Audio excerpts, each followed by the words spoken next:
man. Thank you. Exciting. Welcome, everybody, to Dead Talk Live. And today we are joined by director Dale Fabrigar and star Michael Paré from the movie They Crawl Beneath, which is being released tomorrow on digital and Blu ray. That is October 4th. Make sure to check it out. I want to welcome both of you guys on the show. You guys doing okay today? Doing Doing great. good Thanks for here. having me. Dale, excited? Tomorrow, big day, release of the film. Yes, always excited and always nervous all at the same time. I bet. Now, uh, like we said, you directed this film. What attracted you to the script? What made you want to direct this movie? I mean, I worked with Suzanne on many projects prior, and it was just this really cool creature feature that I always enjoy working on horror and genre pictures. And we had some concepts batting around, and we really liked it. I really liked the idea, and then of course, it was a relationship movie as well, which my heart always goes out to. And it's just a really nuanced horror movie. And I don't know, there's those elements that I really like. So we spoke to the writer, and we all incorporated all those ideas in it, and cast it, and there it is. So yeah, it was a unique idea. I mean, these movies, creature movies, of this sort have been done, Mm-hmm. and definitely influenced us, right? But it's when we were trying to push to do things a little differently, because you don't want to do a same carbon copy of something else, Yeah, right? More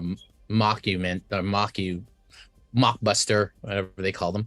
But so it's different. We were trying to take this seriously, and we really just wanted to make a really kind of cool movie. So, but yeah. absolutely. Now, Michael, you play the character of Uncle Bill, which we're going to get to, but we cannot ignore the elephant in the room that we discussed before we got live. When you go to IMDb, you have this huge, impressive resume, 213 credits to your name. God bless you. IMDb has that known for section. And I'm like, how can Eddie and the Cruisers not be in Michael's known for section? My question to you is, now being a veteran, a screen veteran actor, if you had the opportunity now to go back to 82, 83, and talk to your younger self, what advice would you give yourself back then? Just being thrown into this big hit of a film called Eddie and the Cruisers. I would, I would say it's going to be a long career. Yeah, because when you're that young, it's like you fall into it, you can fall out of it, right? So yeah, But isn't the knowing that. impression like such success at such a young age in your career? Did it give you a false sense of like, wow, this is not as hard as everybody says? I was a star in a hit movie. What's the difficulty everybody's talking about? No, I became aware of the magic that is in the movie and television and the entertainment industry. I think there really is magic. It, That for some reason, it's like I always say this about directors and it is about actors. Somebody can say a line and nobody laughs. Somebody else says a line and everybody laughs. yeah, And what is the magic there?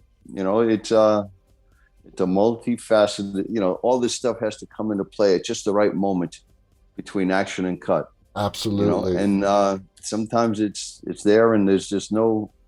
You can do 50 takes and the first take was the best, Uh, or I don't know. it's that intangible thing that you can't put your finger on. Now, you play Uncle Bill.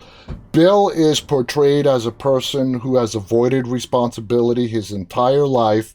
What was your take on this character? I mean, when you read this script and you read Bill's character, what was your approach going to be on how you were going to play him?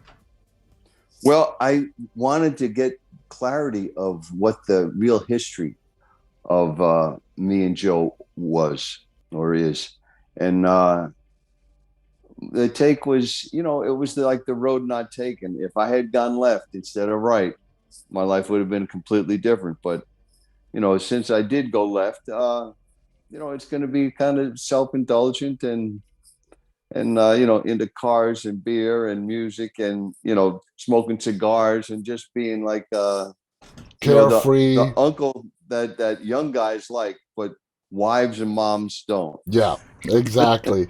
Now, Dale, was there a particular vision on how you wanted to portray Bill and Danny's relationship? Yeah, and I think it's captured in the film uh, pretty accurately from what I was hoping it would be.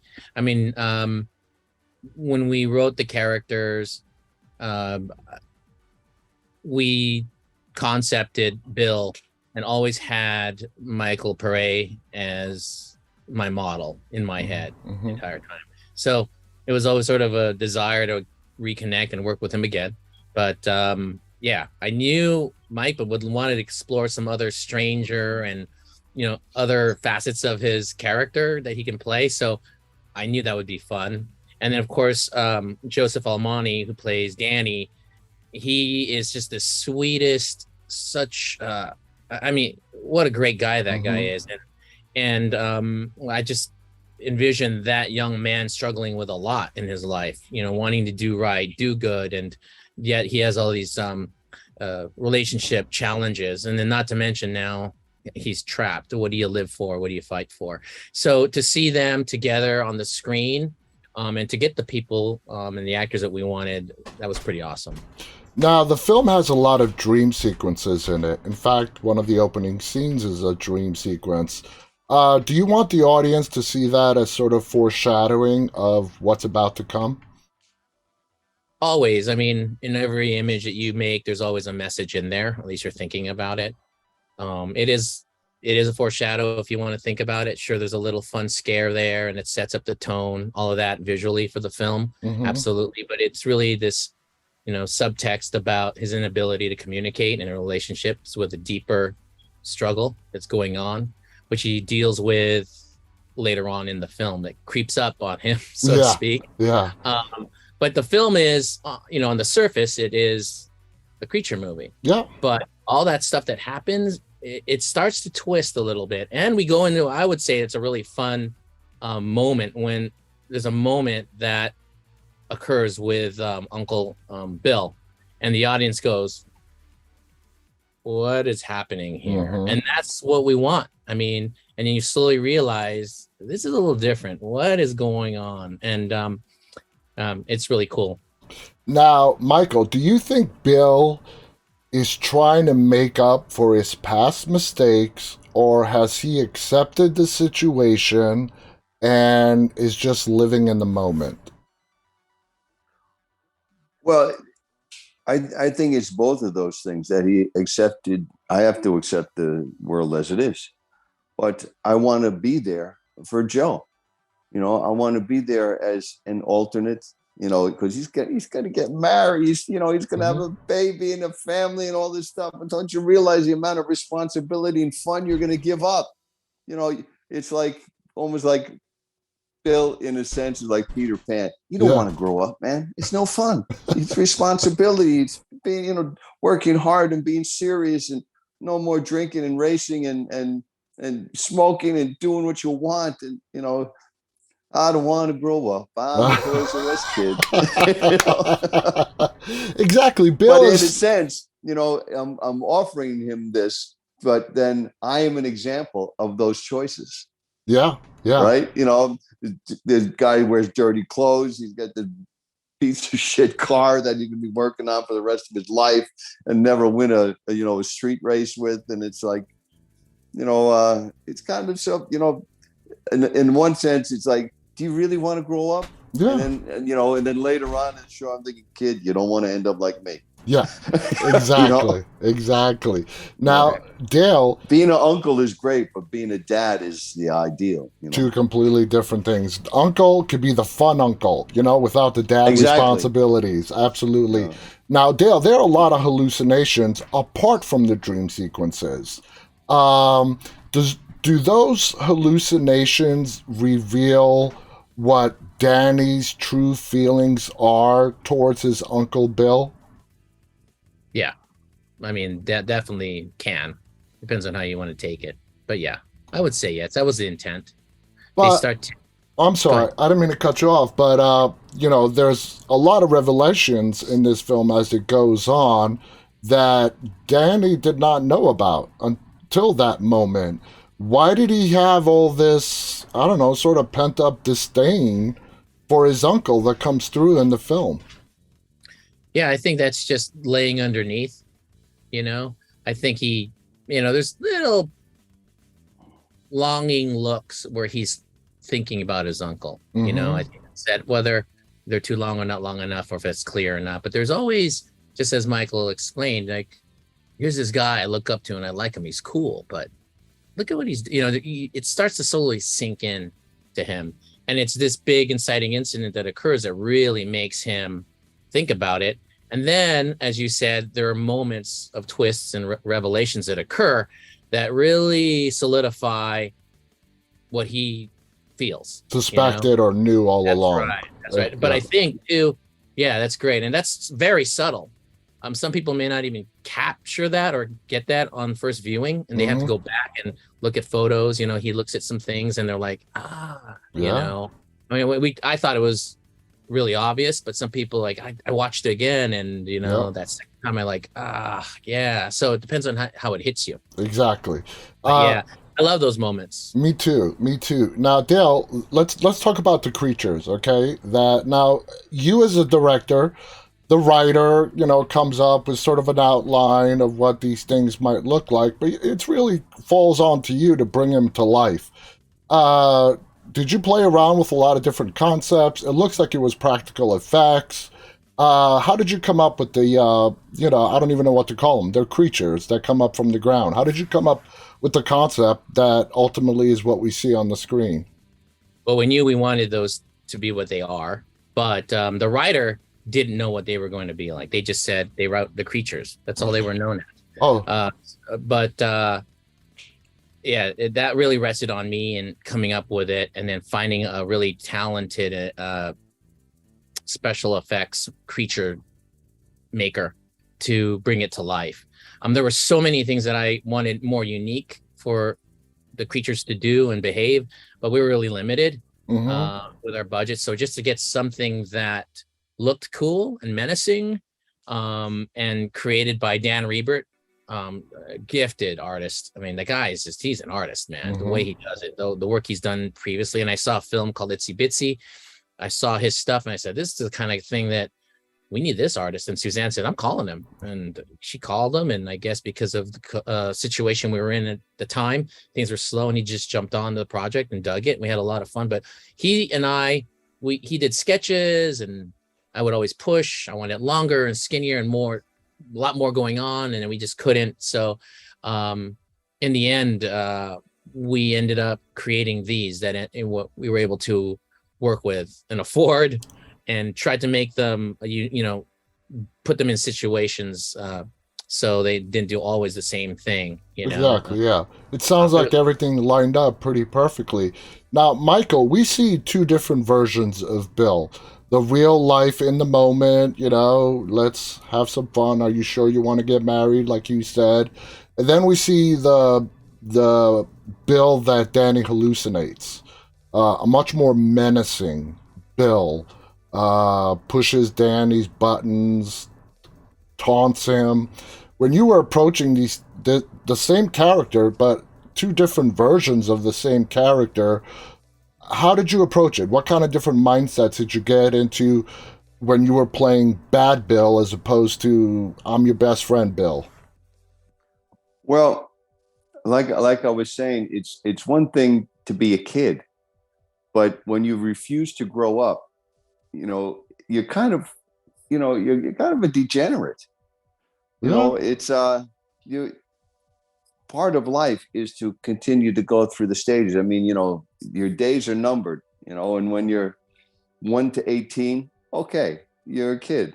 But from 18 to 25, that's when you grow up. Yeah. And 25 to 55, if you haven't grown up, you're not really a good person. You're just selfish, self-obsessed, narcissistic, evil. It's it's just contrary to what the human experience is supposed to be if you refuse to grow up. Exactly. When I say grow up, I mean evolve and be a more compassionate, patient, kind and loving and supportive person. If you're just constantly indulging in yourself, you're becoming a monster. So Exactly. that's kind of where that went. And it's like, don't grow up. Why do you want to grow up? Why do you want to be this? Come on, we're gonna have fun. It's like, in Pinocchio, go to that island they go to. Yeah. It's yeah, And I think so the that's word where I went. and I think the word you used, narcissist, self-absorbed, selfish, all those words hit it right on the head. Now, Dale, the creatures sort of remain a mystery throughout the whole film. Was that done intentionally? I'm talking about origins. Where did it come from? What are they? We get a little bit of information, but not a whole bit. I'm sorry, not a whole lot. Was that the intent? Yes, there was a lot of discussion about how much information we should give, and there is a lot of information actually. And I always thought it was just exposition, talking about it. This is what it is. This is where it came from. This is why it's happening. But the reality is I always find mystery more interesting. Mm-hmm. And I kept telling producers, as we're doing this, is less is more actually. I mean, we can find out and reveal more. But the reality is, it's the first one. We don't know what they are or where they came from. I mean, I will say that they're not aliens from space. I could No. say that they came from the ground, but what caused them to do this? And we sprinkled in reasons for what they might have or why they are growing or whatnot and shedding or molting or whatnot. But I mean, is that even really the truth? I'm always intrigued by this idea that we know the rules. Hey, if I shoot this guy with a silver bullet, guy's going to go down. If you don't, he's not. But what happens when you shoot that guy with a silver bullet and you were wrong? Yeah. That fascinates me. So this idea of rules and breaking them, or our understanding truths to be what they are, fascinates me. So, I love skirting that a little bit here and just saying just what we need. Because at the end of the day, I don't know, would it really make that much difference if we knew what they were? No. Right now, it's more about survival. And I don't care what they are, in reality, just get away from me. I need to survive, One of my main questions after the film ended was, is this isolated to just this one area, or is this worldwide? And I think that's fascinating. It's a question that many people will have. Michael, do you think your character, and when you were building a backstory, no matter how deeply you went into it, when you were building a backstory for Bill, do you think Bill, your character, and Danny's father, who's your brother in the movie, do you think your character felt a responsibility to sort of look after Danny?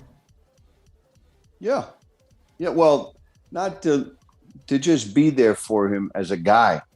Like boys need a male figure around, Yeah. and just being around. Of course, I'm not going to let him get bullied or anything like that, but I'm not going to help him with his algebra homework.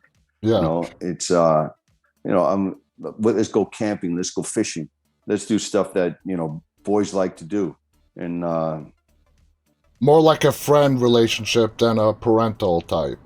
well, you're the uncle without real responsibility. That's why I Yeah, say, well, I'll take him camping, but I'm not going to help him with his algebra homework. exactly. Which is probably going to get him a better job when he grows up. But camping is fun. Fishing Or is fun. or give him relationship advice. Definitely not. Which, Dale, that brings me to you. Gwen plays Danny's fiance, I guess, is a good term. Yep. Their relationship is very complicated. She, throughout the whole film, Danny's a cop. She wants him to leave the force. She's afraid that he's going to get killed on the job. How do you view their dynamics as a relationship, as a couple? On her, she seemed pretty serious that she was going to break this off if he did not leave the force. Which, from a man's perspective, being given that ultimatum, hey, choose your career or me, puts a man in a very hard spot. So how do you view their dynamics? Yeah, it is complex. And depending on how you view her, you could think that she's very controlling and hard. At the same time, she's the character that really just loves him so much that she probably doesn't want to lose him. Yeah. That's my take on it.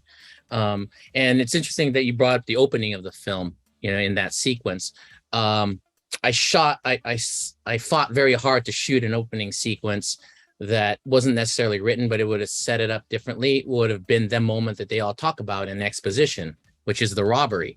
I think that if we perhaps might have had an opportunity to see some of that, what happened and how he was affected by that shooting, that effect probably would have affected the audience perhaps in a different way Yeah. and influenced our feelings about Gwen, because it would have been harrowing and scary and all of that. Imagine that in, like body cam or something, like you're really there. And in this world, it would have made it rather relevant with all the videos and things that we see online all the time. But anyway, yeah, I mean, they have a very complex relationship, and it was one that was only answered by, what happens in the film for these two characters. But Absolutely. And we're not going to give away any spoilers. yeah, I want to thank the both of you guys for coming on here.